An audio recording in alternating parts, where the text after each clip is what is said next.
Hi, everyone, and welcome to Empowering the Opposition. My name is Lexi Wilson. I'm a licensed master social worker. And my name is Dr. Nafis Alam, and our topic today will be division versus unity. Lexi, you and I have been talking a lot about how we are in a position right now where everything is so polarizing. Mm-hmm. Everything is either left or right. No one's in the middle. Mm-hmm. And there's a great deal of, as you've mentioned, I'm going to steal your words from you, tribalism in, aligning with a particular group, let's say, even if you don't fully know what that group stands for, just for the sake of having essentially a team to root for. Yeah.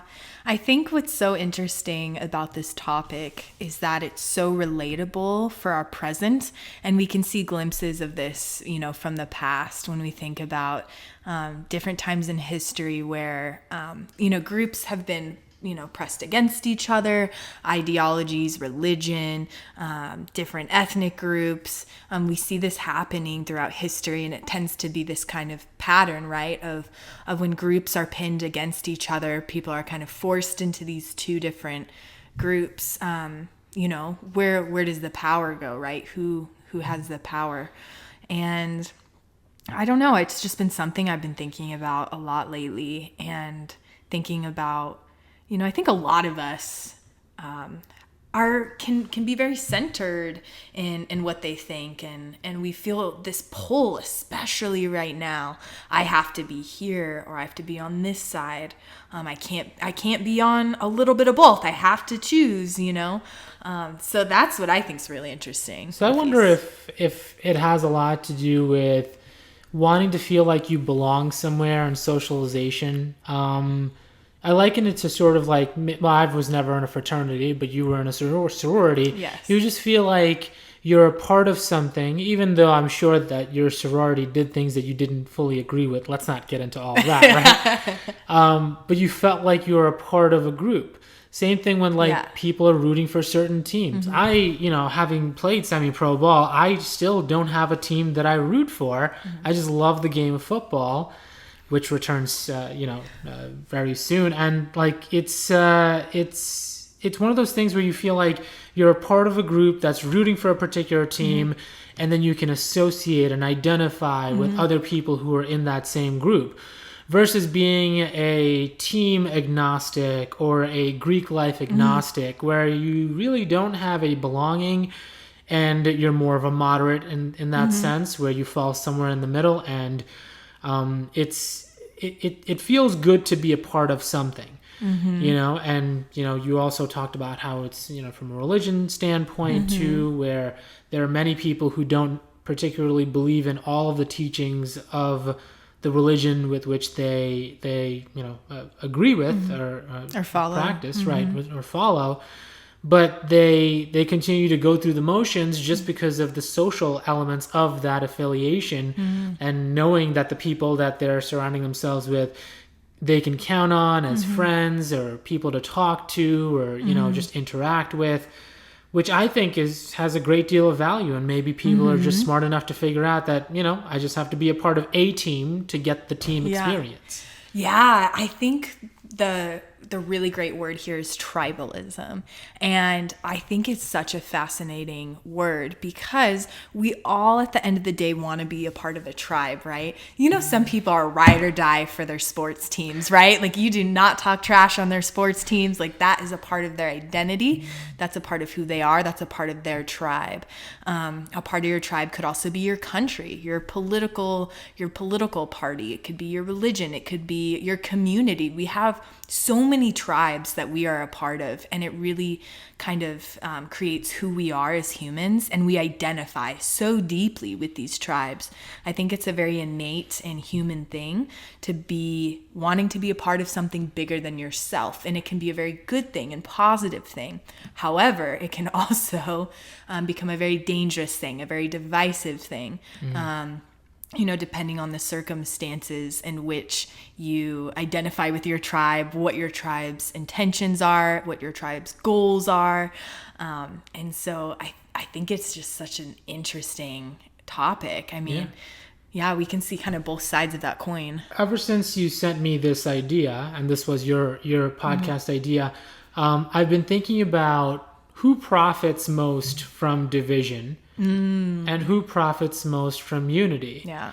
And immediately I was taken back to my Wall Street days where we talk about competition, right?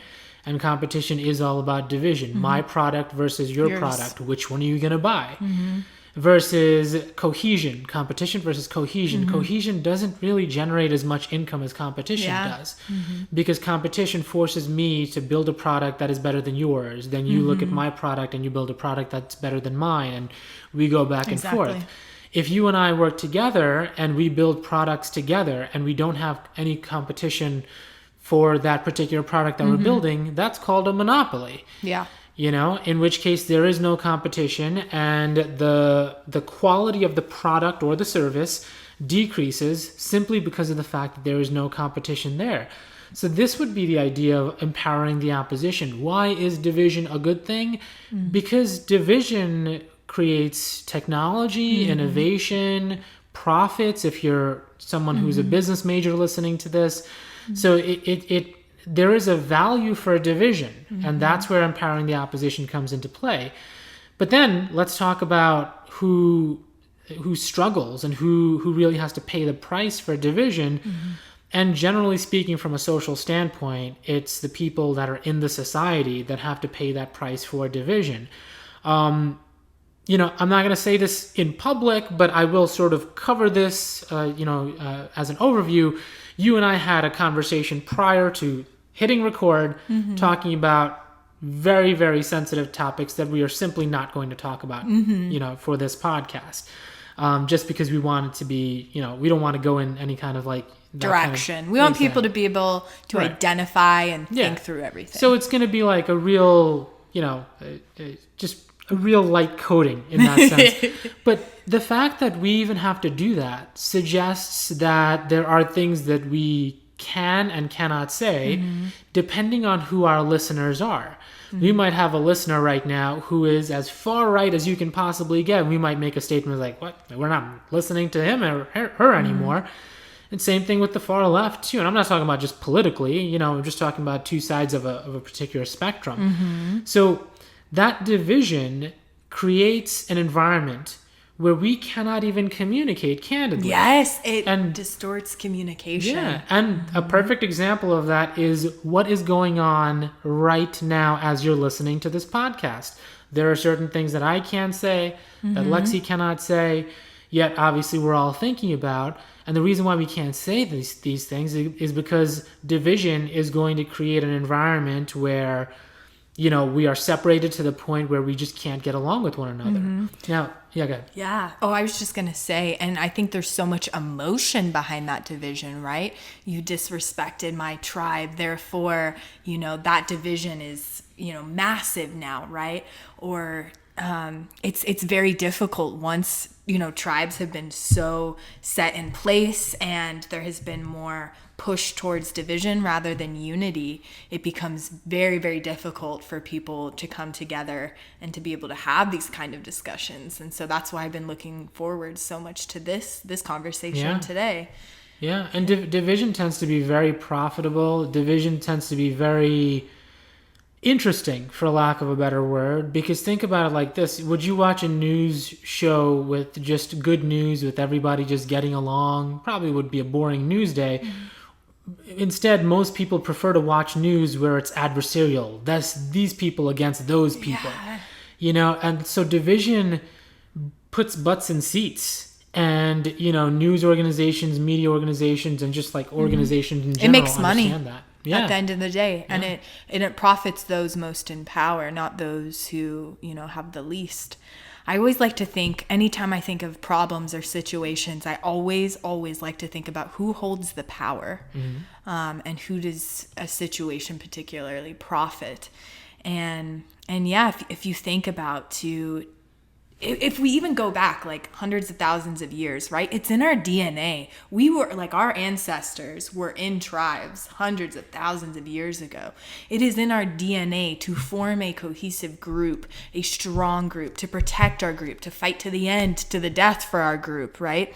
And now as we, go more into the future in modern times right now, yeah, we still have our tribes, but they're different, right? We're so interconnected through the internet, through planes, through just everything. And we still hold that, as a part of who we are. Like that, I think, genetic aspect of who we are, who likes tribes and likes to identify with something, is just a part of the human experience. Yeah, I mean, human beings, it seems, anthropologically are obsessed not only with knowing who they are, but with who they're not.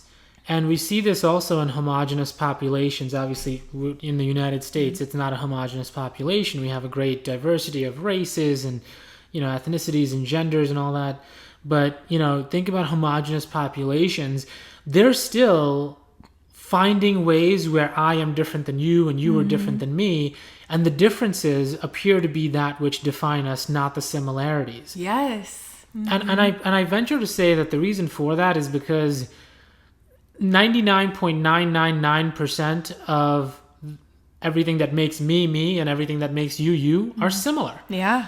There is just a fraction of a percentage point of things that make you unique from me, and that gives you identity in relation to me.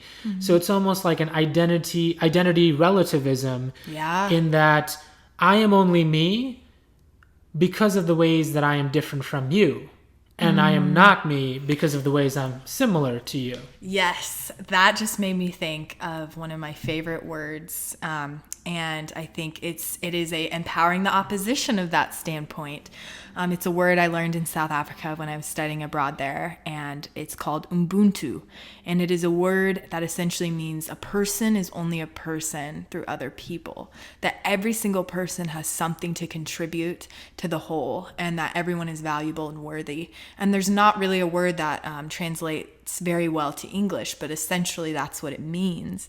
And so I've always really kind of got enamored by this word because it's so anti-tribalism. It's everyone has a part, everyone is has something to contribute, something powerful and unique, and I've always really enjoyed that word. So. Yeah, it makes perfect sense. So the idea of division creates one's identity, whether we like it or not. Absolutely, yeah. And the idea of unity only takes away from our ego in a sense. Yeah. And even like when you're talking about populations or groups, let's say, that show unity, is it possible that they only show unity for the purpose of opposing another group that is opposite to them?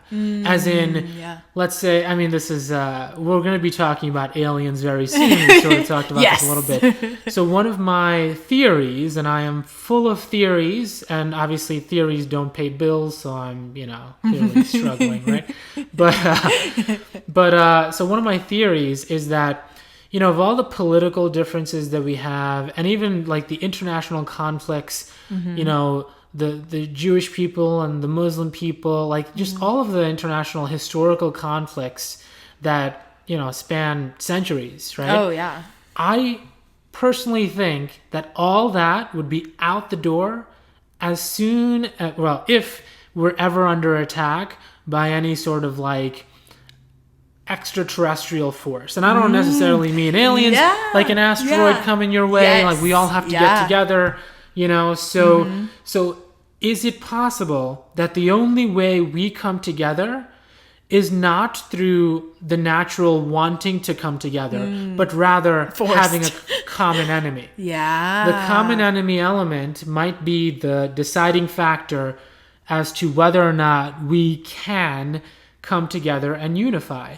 But when we're unifying, then we're doing so in order to be different, to have division between ourselves and that with which we oppose. So can we have unity without division? I personally don't think that we can. That's such a good way to think about it.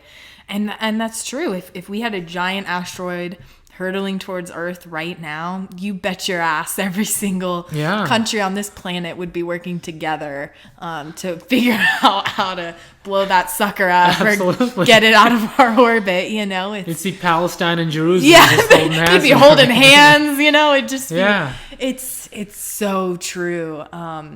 And I just think it goes to show like how circumstances can change so quickly. Our groups can change so quickly. Yeah. And what can unify us can as well. Yeah. So it's very possible that we're not going to see true unity, true world peace until all world peace is under attack. In which case we all have to work together, to fight something that is external to us. But here's the thing, everything has a but.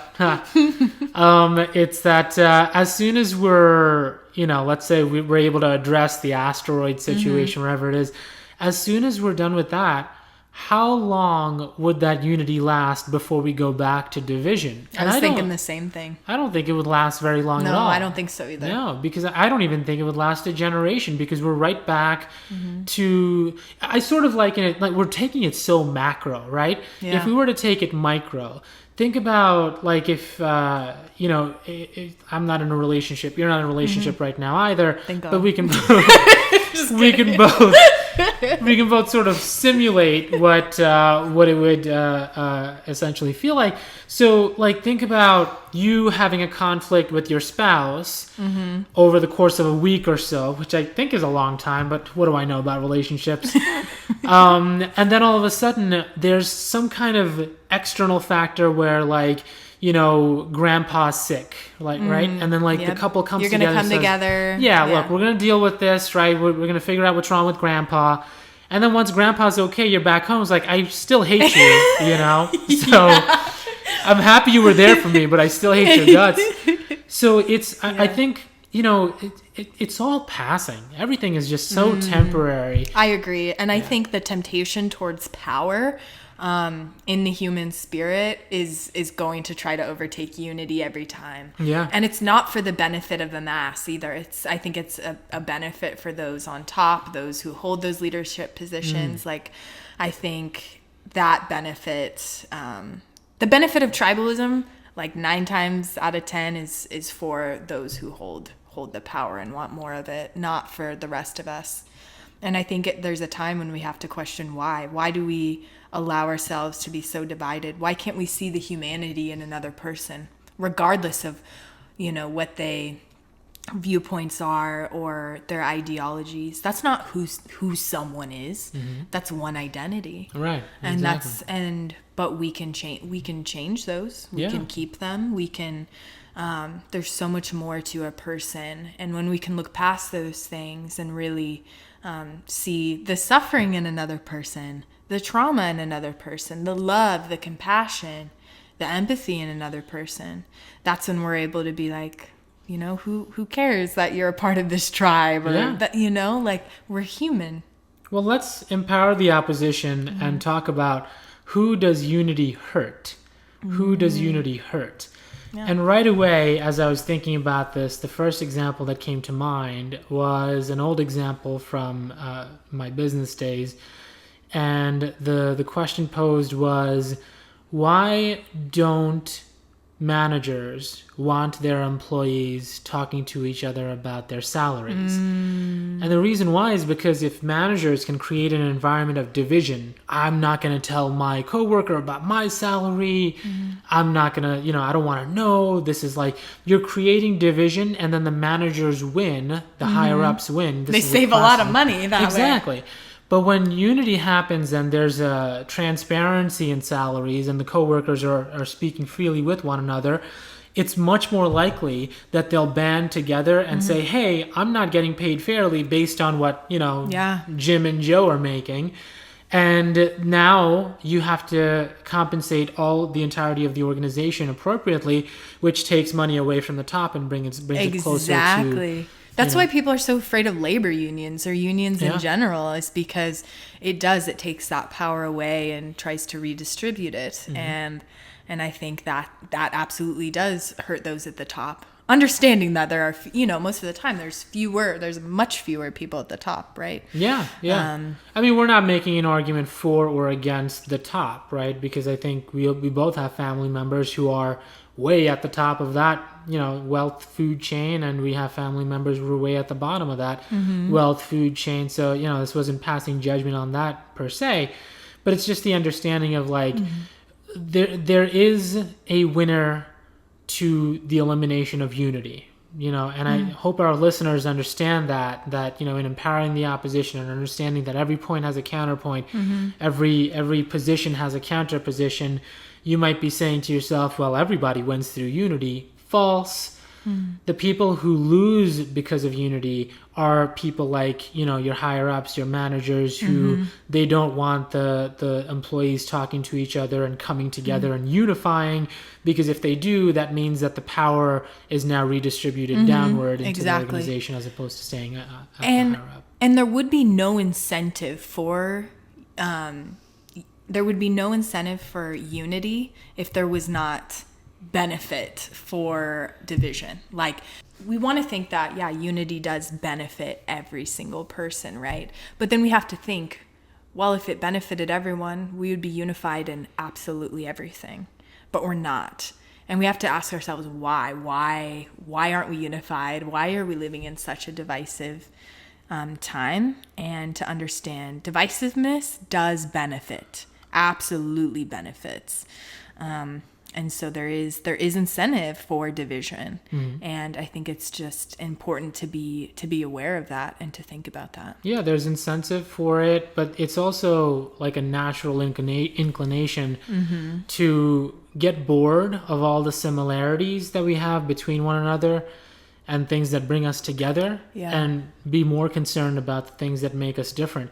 I mean, we see this again, as I've mentioned before, in homogeneous populations where you might have people who, this is quite common actually now that I think about it, in third world countries like Bangladesh, you might have, two neighbors who, make the same amount of money, which can be nothing, have the same amount of resources, live in the same neighborhood, have the same aged children, but one of them is a little bit taller than the neighbor's kid.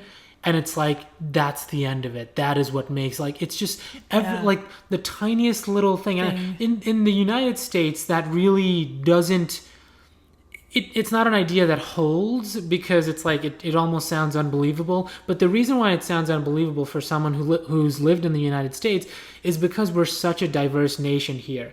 If you can truly simulate in your mind a nation where there is so much homogeneity, that the slightest difference is the only difference that you might have, that's the difference that you hold on to. Now, though, that, the neighbor with the taller kid is going to have greater class just for that moment, just because of that reason. Yeah. And then the other neighbor's kid almost sudden has a growth spurt, and now her He's kid is taller. taller. Yeah, exactly. And then just the classism, and then what ends up happening is that the neighbors end up fake liking each other, or Karening each other in some ways. And, and just because, it's that fake smile, fake, hey, how's it going? I miss you too. You should come over sometime, bitch. So, Karens. Yeah. So you see that happening. And the thing is, as soon as that particular neighborhood is under attack by gangs or something like that, the neighbors will come together and protect each other. Yeah. But as soon as the gangs are gone, then you're back to figuring out what makes us different, and do our differences make me better than you, or make you better than me? Because that is the focus. And I sadly enough, I do think that it's part of human nature to find, and to rather seek out, difference for the purpose of seeing who is better and who is worse. I don't know that this exists in this level in the animal kingdom, which is one of the reasons why I feel like animals might actually have deeper hearts, more understanding I than think so. human beings, because they don't really care. Yeah. The littlest dog will have the biggest attitude, and It's the biggest true. dog will be scared. So scared, yeah.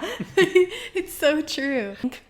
Another thing that comes to mind for me is just ego, right? I think it is totally in our human nature, which is sad, but I'm sure it also serves some other purposes as well, to really just like want to find those differences, to compare ourselves with other people. I think we, like, just humans do that. We do that. We want to be the strongest, the fittest, the best, the fastest, the most good looking, the, greatest at their job. Like, that's just who we want to be. Like everyone does. Right. And I think we do those things, and we protect our ego and fuel our ego, by finding those differences. And I think too, like, right now, you see a lot of people on Twitter or on the internet, getting into arguments or fights, or people will do this in person too. And I think it's a bump to the ego when people, think they made a good point and are defending their tribe and are, really, really just, trying to make a point for themselves, and the group that they affiliate with. Like, so you might be saying that the pursuit of success, being ambitious, is being division driven. And it's a fine point to make, because I have talked about this with many of my students in that, and I've asked them, like, think about why you're getting your bachelor's degree, master's degree, your doctoral degree. What is one of the reasons why you're getting this degree? And one of the reasons generally tends to be that other people don't have this degree, right? And the pursuit of success, ambition, and whatever you want to call it, is by definition an embracing of division, because what you're trying to do is divide yourself, and place a large gap between yourself and someone who, if you have a doctorate degree, then you have a master's degree. So the idea of division isn't all bad, because it makes us strive for more. Without division, without wanting to be better than our fellow man, we wouldn't have had the innovation that we've had. Yeah, that's a really good point too. Aside from the financial gain, the innovation gain, just, the strides we've made in health too, and like our medical system as well. Like, there is a lot to be said for how division can be beneficial in certain circumstances. And like we've said with so many things, it depends on the situation, and it's not always black and white. And basically everything we talk about on this podcast is definitely not black and white. And so I think it's a really great thing to just kind of consider and think about, and to just be open to. Yeah, absolutely. I just think, with unity, we have a tendency to assign feeling to an emotion to words. When we think of unity, we think of good. When we think of division, we think of bad. And, one of my old, my AP psychology teacher back in junior high school told me, listen to the language that's being used, not just the content. So the idea that he mentioned was that, people might call you dependable or predictable. Now, dependable has a very positive connotation to it. Oh, I can count on him. He's reliable. He's, he'll be there for you when you need him. Versus predictable, which is, he lacks spontaneity. It's more negative. Exactly. But they're both the same thing. If you're dependable, you're predictable. And if you're predictable, you're dependable. It's the same thing. It's how you're being talked about. So from that standpoint, when you think of division and unity, you don't want to necessarily think of one as good and the other as bad. Listen, if there was something that was clearly good and something that was clearly bad, it would not even be worth talking about in this podcast. We would not be wasting our time on that. We intentionally pick subjects the gray. The gray area and the middle ground. So, from that standpoint, there's just so much to talk about in regards to who gains from division. We've talked about that. Who loses from division? We started with that. Who loses with unity, which as we talked about, management and things like that, and who gains from unity, which would be those who can come together in that sense.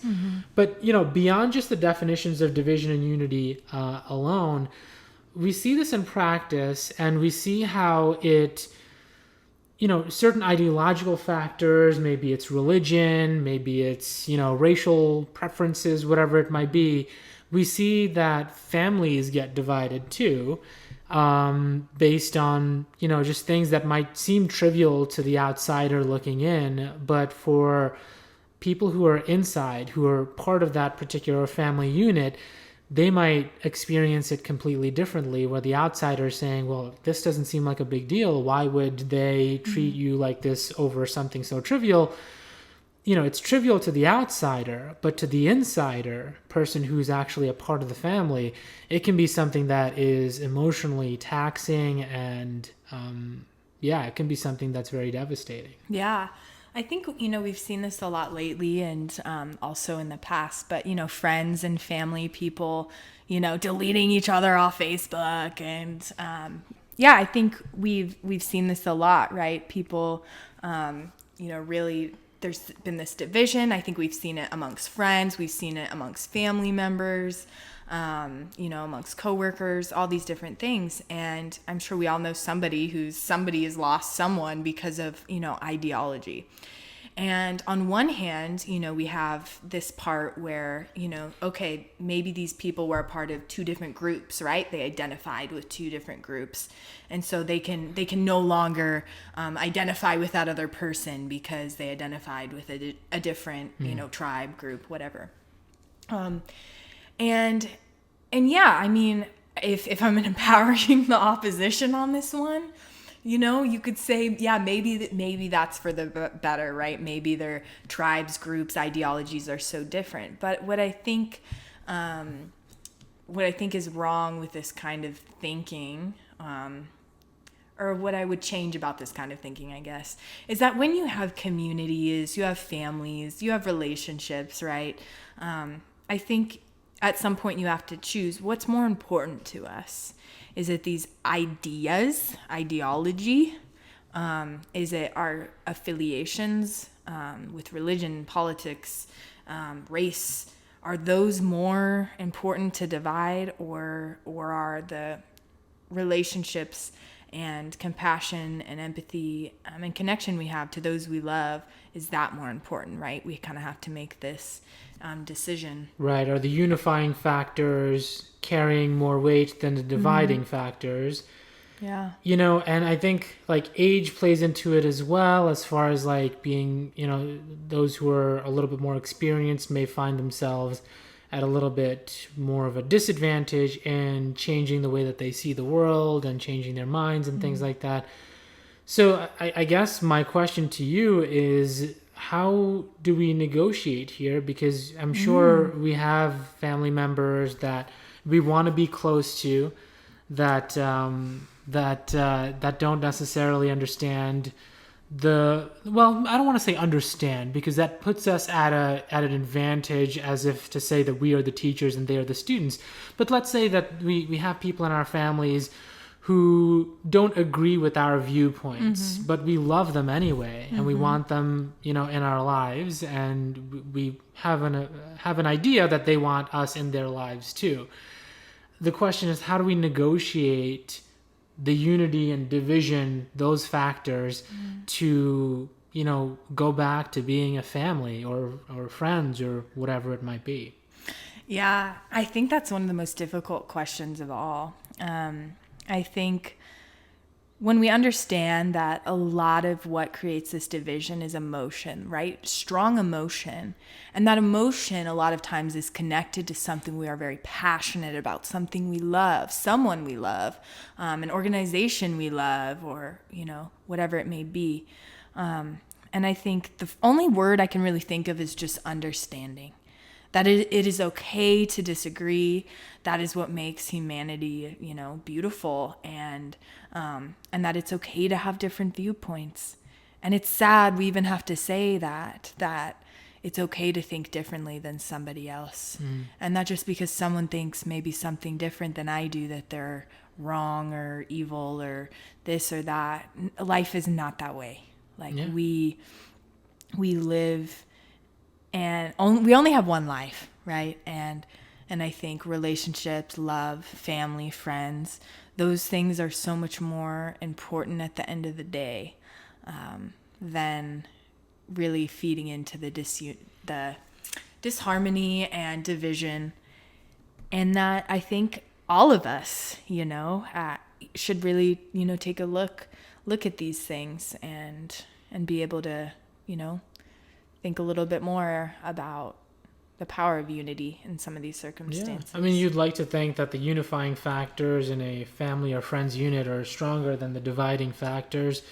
But sometimes the dividing factors are just so mainstream, that you feel like there's no way that you can maintain your own identity and continue to be amicable family members with someone of a different mindset.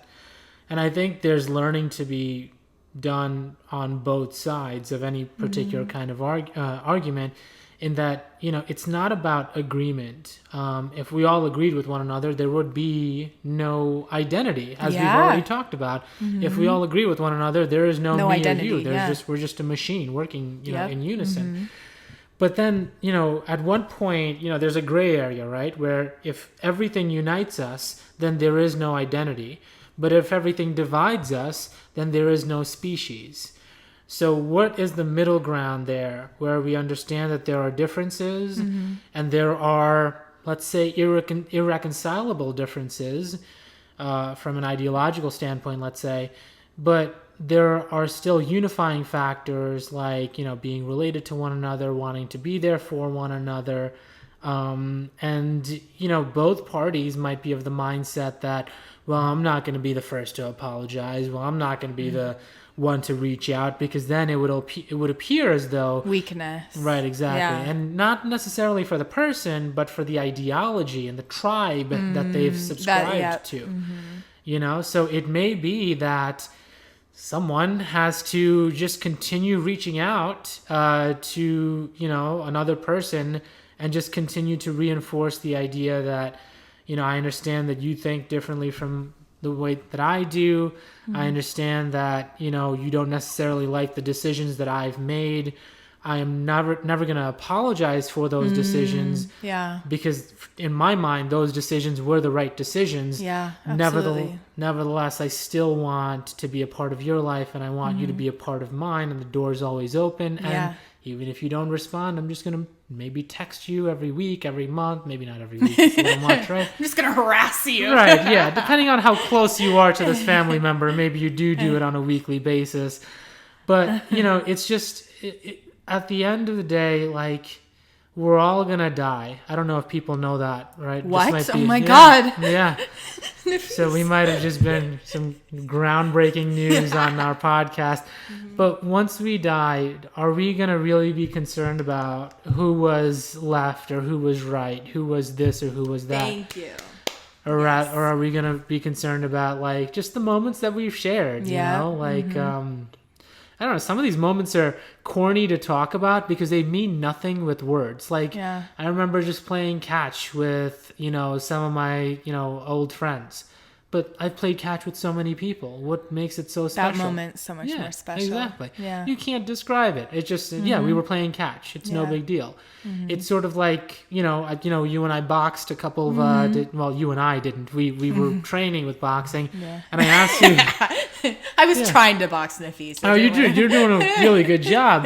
And I think I asked you to smell the gloves. I did. Right? And then I was like, it's going to smell like, stepping into the ring and blah, blah. And I'm realizing, like, you don't have experience, so it's not going to smell that way to you. It's just going to smell like whatever. It's going to smell like plastic. Yeah, exactly, which it did. I was like, yeah. Yeah, that's great. I appreciate you for playing along.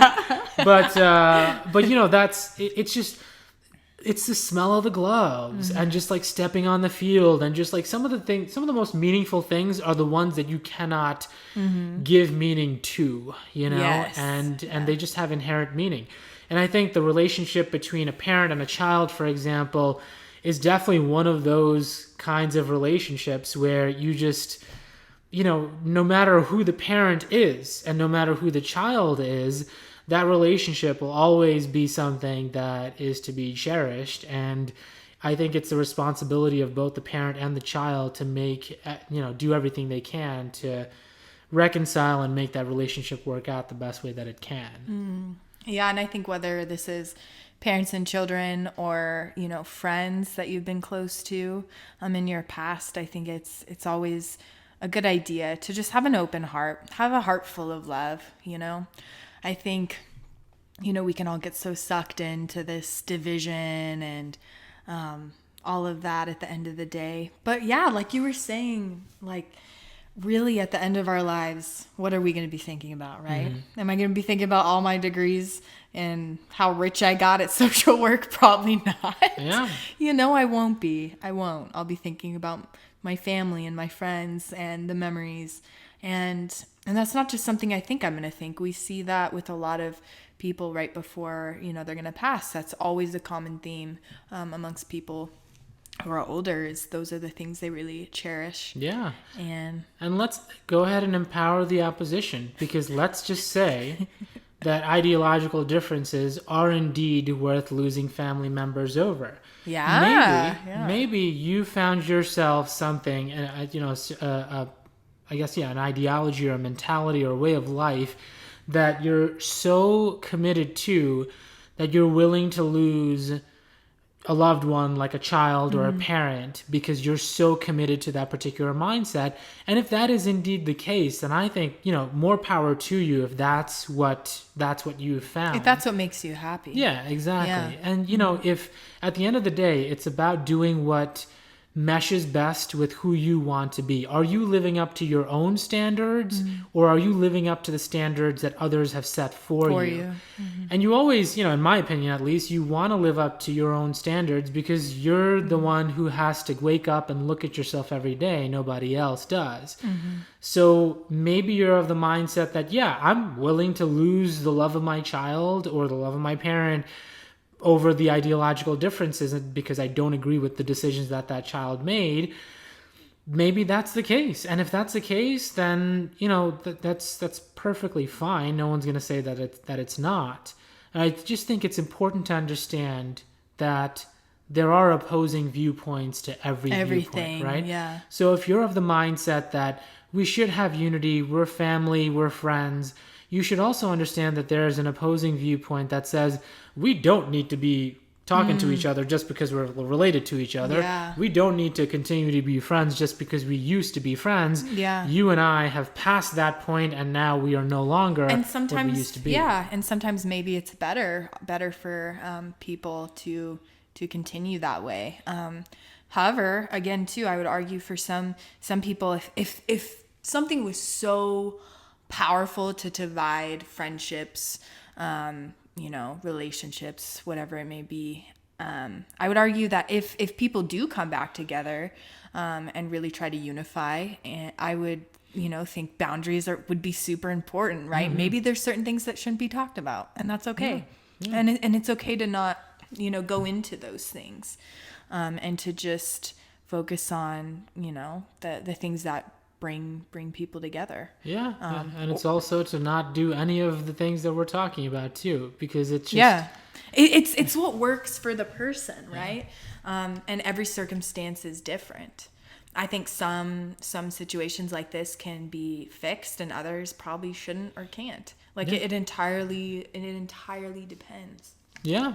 Yeah. So give it a shot if you want. If not, that's cool too, essentially. Yeah. Just in closing, I think this whole podcast, or this episode at least, I think we should just think about who benefits from division, who benefits from unity, who does it not benefit, and what's most important to us at the end of the day. If we really put life into perspective and what we really want from our life. And yeah, I think we can look at life a little bit differently, the way we treat other people, the way we interact with those we care about, how attached we are to ideas rather than humans, and others around us. So yeah, I just challenge you to think critically about it, and that there isn't necessarily always a right or wrong answer, but that it's something important to ponder. Well, that's all the time we have for today. I'm Dr. Nafis Alam. And I'm Lexi, a licensed master social worker. This has been Empowering the Opposition. See you next time.